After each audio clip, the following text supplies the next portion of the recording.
Jesus looked at Thomas and said, "Put your finger here and look at my hands. See the marks where the nails were. Now reach out your hand and place it in the wound on my side. Stop doubting and believe that it is really me."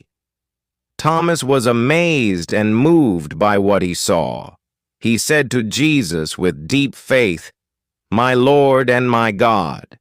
Then Jesus said to him, "You believe in me because you have seen me with your own eyes. But how happy and blessed are those who have not seen me, yet still believe in their hearts." This moment is very special because it shows us something important about faith. Thomas, who is often called Doubting Thomas, needed to see Jesus in person to believe he had truly risen from the dead. But Jesus gently helped Thomas overcome his doubts. He didn't get angry with him. He simply invited Thomas to come closer, to see and touch for himself. Through this, Jesus also gave a message to all future believers, including us today. He said that those who believe without seeing him are truly blessed. This means that even though we haven't seen Jesus with our own eyes, our faith is precious and powerful in God's eyes. Thomas the Apostle reminds us that it's okay to have questions or doubts sometimes. What matters is that we keep seeking the truth and open our hearts to believe. Jesus meets us where we are and helps us grow in our faith. Thomas the Apostle, in his moment with Jesus, represents all of us in some way. We would like to think that we always have strong faith and never struggle to believe. But the truth is, if we are honest with ourselves, we might admit that sometimes our faith is not as deep as it should be. It's okay to recognize this humbly, because that's how growth begins. It's also important to think about how we respond when we see others receive blessings that we haven't received. Do we rejoice with them, or do we feel left out, sad, or even bitter? Remember, Thomas was not with the other disciples when Jesus first appeared to them after rising from the dead.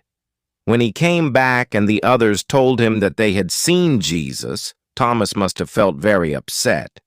He missed something incredibly special, a moment of deep joy that the others experienced. But instead of being happy for them, Thomas felt disappointment and sadness. That sadness, though understandable, turned into something deeper, a kind of bitterness. That is what we call envy. Envy is a feeling of sorrow or unhappiness over the good things or blessings that someone else has received, especially when we haven't received the same. Ideally, Thomas should have been happy for his fellow disciples. He could have said, "How wonderful that the Lord has returned and appeared to you." But instead, he said something very different. He declared, "Unless I see the marks of the nails in his hands, and put my finger into those wounds and place my hand into his side, I will not believe." Thomas put conditions on his belief. He wanted physical proof before he could accept the truth. Why was Thomas not there when Jesus appeared the first time? We don't know exactly, but maybe it was part of God's plan. Maybe God allowed Thomas to be absent so that his experience could teach us something important. One thing Thomas shows us is this: we must learn to celebrate the blessings others receive, even when we are not experiencing them ourselves. Yes, it would have been easier for Thomas to believe and rejoice if he had been there with the others. But because he wasn't, he had a unique opportunity, a chance to respond with faith and joy, even in the absence of personal experience. Sadly, he missed that chance at first. Now, let's bring this to our own lives. When you see someone else being blessed, maybe they get a new job, a healing, a joyful moment, or a prayer answered. How do you respond? Do you feel happy for them? Or do you quietly wish that you were the one who got the blessing? Many of us fall into the trap of looking at our own situation and thinking, why not me? This is a subtle form of envy, and it can steal our peace. Often, we don't even realize we are feeling this way. That's why Thomas is such an important example. He shows us what not to do in these moments. But let's be clear. Thomas is not a bad person. He was honest.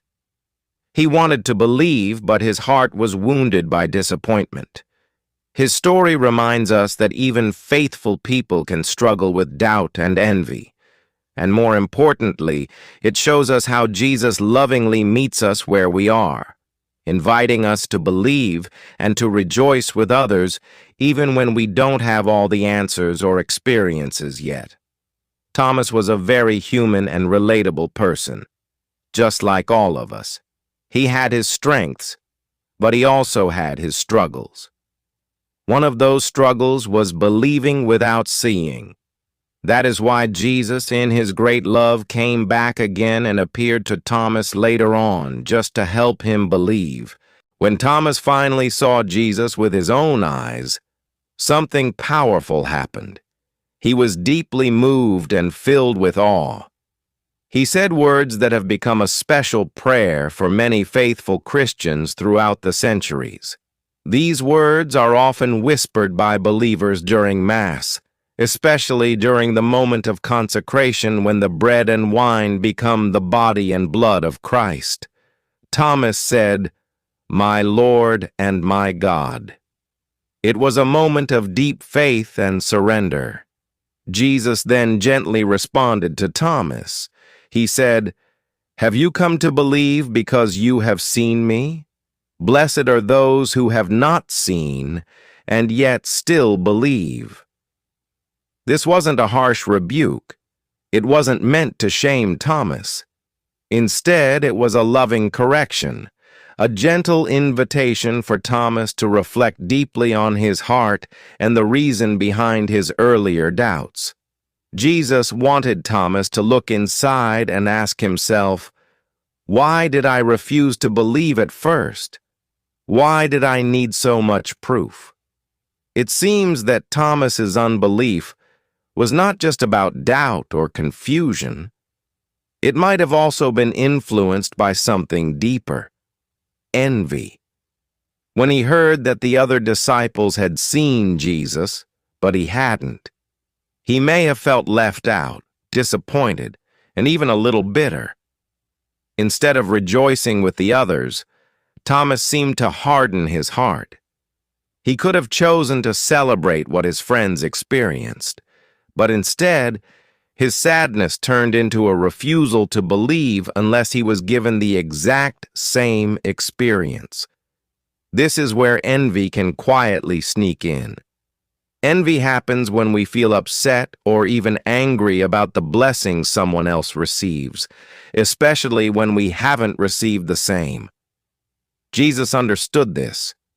He saw into Thomas's heart, and in his compassion, Jesus didn't push Thomas away. He came back just for him, to help him grow and to heal that unbelief. But at the same time, Jesus used this moment to teach an important lesson for Thomas and for all of us. He wants us to understand that true faith doesn't always come from seeing signs or miracles. Sometimes the greatest faith is the kind that trusts and believes even when we cannot see or fully understand. And those who live with that kind of faith, without needing physical proof, are truly blessed in the eyes of God. So, Thomas's journey is not something to judge harshly. Instead, it's something we can all learn from. His story reminds us to look at our own hearts. Do we believe only when everything goes our way? Do we celebrate the blessings others receive, or do we feel left behind? Do we need signs before we trust God, or are we willing to believe in His love, even in silence? Jesus gently helped Thomas, and He wants to help us too. He invites each of us to move from doubt to faith, from envy to joy, and from needing proof to simply trusting in His love. Take a moment today to think deeply about the life and journey of St. Thomas the Apostle. He is now one of the great saints in the kingdom of heaven, but his path to sainthood wasn't perfect, and that's what makes his story so relatable and helpful for us. God allowed Thomas to go through struggles, not to shame him, but to teach all of us important spiritual lessons. Through Thomas's experience, we learn about the dangers of envy, the importance of humility, and the power of faith. When Thomas saw that the other disciples had been blessed with a personal visit from the risen Jesus, and he had not, he felt disappointed. That disappointment turned into doubt, and even a refusal to believe unless he received the same experience. But Thomas didn't stay in that place of envy or unbelief. Jesus came to him in love and helped him move forward, and Thomas responded with great faith, declaring from the depths of his heart, "My Lord and my God." These words became a symbol of deep love and trust in Jesus, a sign that Thomas had fully turned back to faith. Let this part of Thomas's story inspire you to look into your own heart.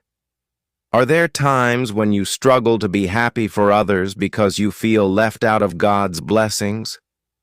Do you sometimes wish you had what someone else has, whether it's a healing, an answered prayer, or some kind of success? These feelings are very human, but if we are not careful, they can grow into envy and steal our peace. Instead, ask God to help you grow in humility, to truly be joyful when others are blessed, even if you are still waiting for your own breakthrough. Let St. Thomas's story remind you that even when we fall into doubt or envy, God is ready to lift us up. And when we turn back to Him with faith and trust, like Thomas did, we too can say with a full heart, "My Lord and my God." Let us now open our hearts in prayer. My most kind and generous Lord, you are always giving. Day and night, without stopping, you pour out your blessings on people all around me. I see others receiving your grace, your love, and special gifts. And in those moments, Lord, sometimes my heart struggles.